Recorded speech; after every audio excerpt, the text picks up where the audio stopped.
प्रत्यार्तियं प्रणतपालभवादिपोतं वन्दे महापुरुषते चरणारविन्दम् अखण्डानन्दबोधाय शिष्यसन्तापहारिणे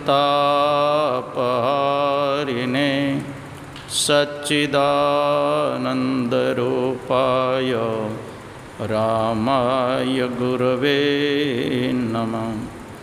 पूज्यपाद गुरुजन, उपस्थित माता एवं भक्तिमती बहनों, मधुमंगलमय संत समाज, गुरु महाराज की असीम कृपा से हम लोग संतमत सत्संग में बैठे हुए हैं। संतमत सत्संग के द्वारा एक ईश्वर भक्ति का प्रचार प्रसार किया जाता है। अभी हम लोगों ने ईश्वर स्वरूप के संबंध में पाठ और प्रवचन में श्रवण कर रहे थे। अभी आया रामचरितमानस में पाठ में वाल्मीकि जी महाराज से भगवान श्री राम ने पूछने की कृपा किए कि मैं कहाँ रहूं, कोई ऐसा स्थान बता दीजिए जहाँ संत महात्मा को कोई कष्ट न हो। इसी पर वाल्मीकि जी महाराज ने कहा, पूछो मोहि के रहूं कहाँ, मैं पूछत सकचाऊँ, जहाँ न हो ता देहु कही, तुम्हें बतावो ठाऊँ। भगवान श्री राम से वाल्मीकि जी महाराज कहते हैं कि आप हमसे पूछते हैं कि मैं कहाँ रहूं। मैं आपसे पूछने में सक्षाता हूँ कि आप पहले यह बतलाइए कि आप कहाँ नहीं हैं, तब मैं बताऊँगा कि अमुक जगह रहिए, अर्थात आप सब जगह हैं। वाल्मीकि जी महाराज के दृष्टि में वह राम, ब्रह्म, ईश्वर, परमात्मा सब जगह है।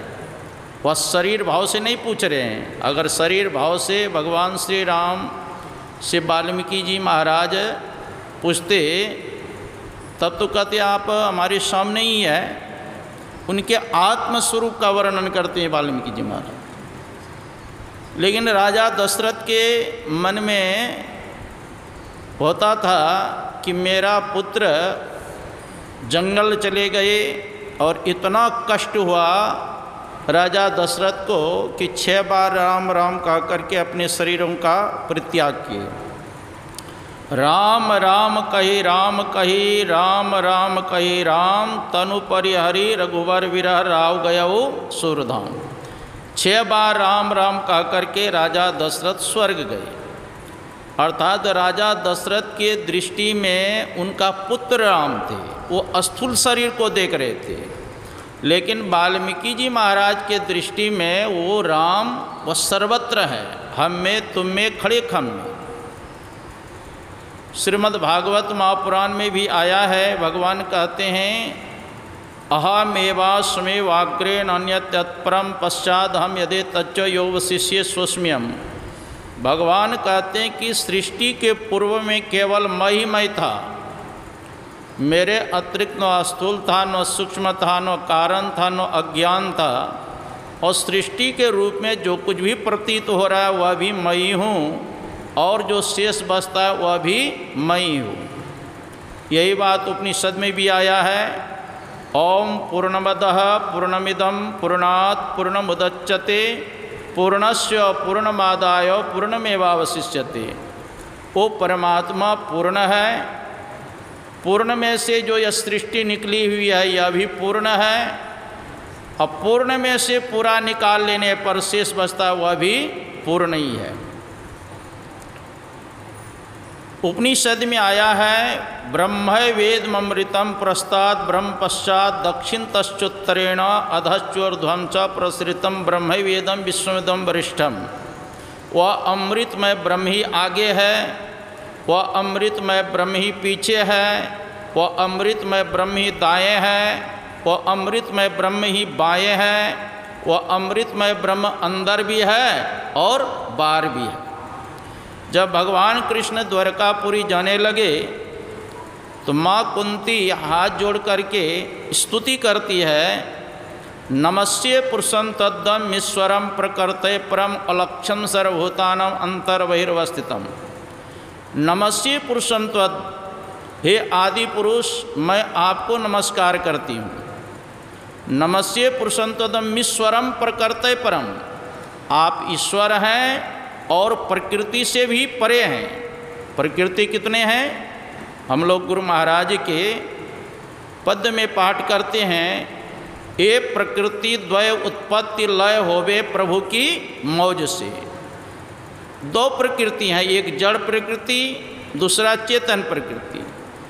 जड़ प्रकृति में आते हैं स्थूल सूक्ष्म कारण कारण तक जड़ प्रकृति, और कैवल्य को चेतन प्रकृति कहते हैं। इसी को अपरा प्रकृति और परा प्रकृति भी भगवान कृष्ण गीता में कहते हैं आप दोनों प्रकृतियों से परे हैं प्रभु। नमस्ते पुरुषं तद्दम ईश्वरम प्रकृते परम और लक्ष्यम सर्वभूतानाम, प्रभु आप इन नेत्रों के द्वारा दिखाई नहीं देते हैं। अंतर बहिर्वस्थितम, लेकिन आप अंदर में भी रहते हैं और बाहर भी रहते हैं। अंदर बहिर्वस्थितम, वो परमात्मा सब जगह रहते हैं। प्रकृति पार प्रभु सब उर्वासी, ब्रह्म निरीह विराज अविनाशी। वो प्रकृति से परे है लेकिन सब उर्वासी, वो सब के अंदर भी है और बाहर भी है। एक अयोध्या में पलटू दास जी महाराज, उन्होंने अपनी वाणी में कहने की कृपा किए हैं। पलटू दास जी महाराज कहते हैं, पूरब में राम है, पश्चिम में खुदा है, उत्तर और दक्षिण कहो कौन रहता। साहब कहाँ है कहाँ फिर नहीं है, हिंदू और तुर्क तूफान करता। हिंदू और तुर्क मिली पड़े है खैच में, अपनी वर्ग 2 दिन कहता। दास पलटू कहे साहब सब में रहे जुदा, न तनिक मैं सांच कहता। जो पूर्व क्षेत्र में मुसलमान भाई रहते हैं वो पश्चिम होकर के नमाज पढ़ते हैं। उनका मतलब है कि पश्चिम में मक्का मदीना है, उधर ही हमारे अल्लाह खुदा है। आज जो पंजाब में हिंदू भाई रहते हैं उनके मन में होता है कि अयोध्यापुरी जो है, अयोध्या जो है वो पूरब में है। तो पलटू दास जी महाराज कहते हैं कि पूरब में राम है, पश्चिम में खुदा है, और उत्तर और दक्षिण क्या खाली है दोनों दिशा? वो परमात्मा सब जगह रहते हैं। अगर कहीं है और कहीं नहीं है तब तो वो ससीम हो जाएंगे, लेकिन परमात्मा असीम है, वो अनंत है, अव्यक्त है, इंद्रियातीत है।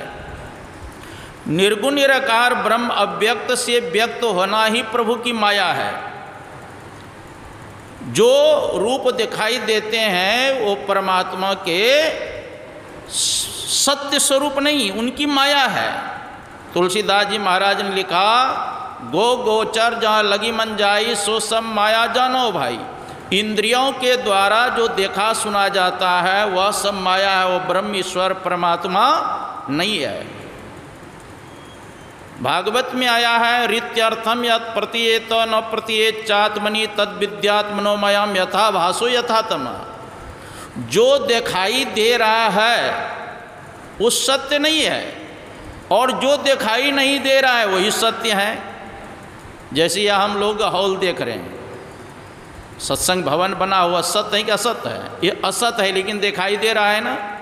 हम लोगों के अपना अपना शरीर दिखाई दे रहा है, ये असत्य है, फिर भी दिखाई दे रहा है। माता पिता भाई बंधु जितने कुटुंब कबीला जो भी है सब असत्य है, फिर भी दिखाई दे रहा है। लेकिन आत्मा सत्य है, परमात्मा सत्य है, दिखाई नहीं दे रहा है। भगवान कहते यही मेरी माया है। उस परमात्मा को अगर प्रत्यक्षीकरण करना चाहते हैं तो संतों से युक्ति जान करके पहले एक नाम का जप करें। अति पावन गुरु मंत्र मन ही मन जाप जपो। अत्यंत पवित्र गुरु मंत्र का जप करें। मंत्र बहुत है, लेकिन उन मंत्रों में श्रेष्ठ मंत्र भगवान शंकर कहते हैं गुरु मंत्र है। सप्तकोटि महामंत्राचित विभ्रंशकार कहा एक वो महामंत्रो गुरु रत्यक्षरद्यम।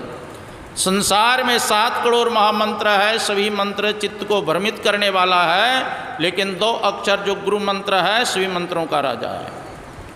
इसलिए गुरु मंत्र का जप करना चाहिए। ध्यान मूलम गुरु मूर्ति, पूजा मूलम गुरु पदम, मंत्र मूलम गुरु वाक्यम, मोक्ष मूलम गुरु कृपा। ध्यान किसका करना चाहिए? का गुरु मूर्ति का ध्यान करना चाहिए। किस मंत्र का जप करना चाहिए? जो गुरु मंत्र बता दे उस मंत्र का जप करना चाहिए। किन की सेवा करनी चाहिए? का गुरु की चरण कमल की सेवा करो। और मोक्ष मूलम गुरु कृपा, अगर गुरु कृपा कर दे तो मोक्ष मुक्ति मिल जाए। तो संत मत में बताया जाता है कि एक नाम का जप करें, एक रूप का ध्यान करें और बिंदु ध्यान करें। हम लोग आरती करते हैं, गुरु महाराज सब बात उसमें लिख दी है। आरती तन मंदिर में कीजिए, कैसे? तो दृष्टि वाला कर सन्मुख दीजिए। सन्मुख देंगे तब क्या होगा? चमके बिंदु सूक्ष्मति उज्ज्वल, ब्रह्म ज्योति अनुपम लख लीजिए।